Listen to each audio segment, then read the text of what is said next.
নাটক যুদ্ধ, আমরা এসব যুদ্ধ চাই না। শেষরার মতো চুলকাইটটা ঠাকুমা হইল ভেড়া, আমার শেষরার মতো চুলকাইটটা ঠাকুমা আমার হইল ভেড়া। পাকিস্তানি জঙ্গি প্যান খুইলা হিন্দু মারে, তাহলে এরা ভারতের কারা?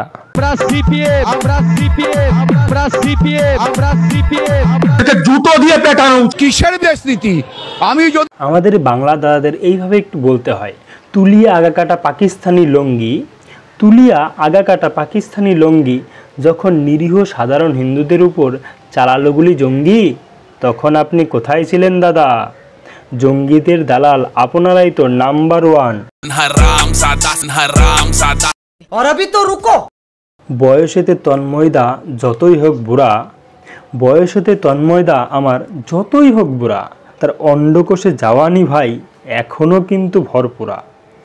তাই যুবতী সাংবাদিক প্রশ্ন করলে কোলে চড়ে বসে, যুবতী সাংবাদিক প্রশ্ন করলে কোলে চড়ে বসে, মামলা করলেই বলে ইয়ার কি করেছি, থাপ্পড় দিও না কোষে। মিডিয়াকে বয়কট করতে হবে। ভাই এই মহিলাকে একটু করে দিচ্ছি। হারামজাদি পাকিস্তানি কুত্তার প্রোডাক্ট, তোরা ভারতের খাবি ভারতের পরবি। হারামজাদি পাকিস্তানি কুত্তার প্রোডাক্ট, তোরা ভারতের খাবি ভারতের পরবি।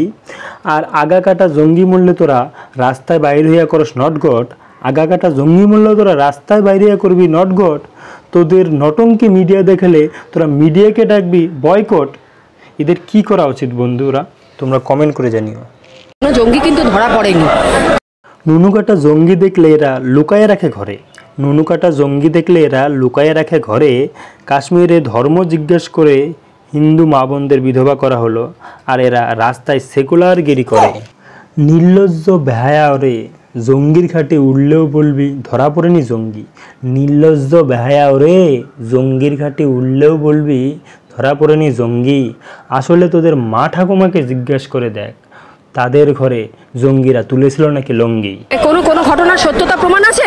এই বাংলার নারীর প্রতি আমার এই সমবেদনা রইল। হে তুমি জঙ্গির ঘরের নারী, তোমার ডিএনএ কি পরীক্ষা করিতে পারি?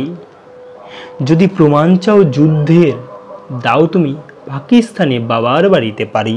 তো চাই না, আমরা শান্তি চাই। জঙ্গি হামলা পরেও ভারতকে শান্ত হতে বলে লাল ঝান্ডা, জঙ্গি হামলা পরেও ভারতকে শান্ত হতে বলে লাল ঝান্ডা।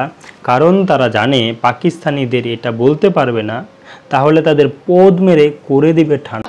আমরা অত্যাচারের পক্ষে। মুখ ফসকে শেষরা ঠাকুমা সত্যি কথা বলল, মুখ ফসকেই শেষরা ঠাকুমা আমার সত্যি কথাই বলল।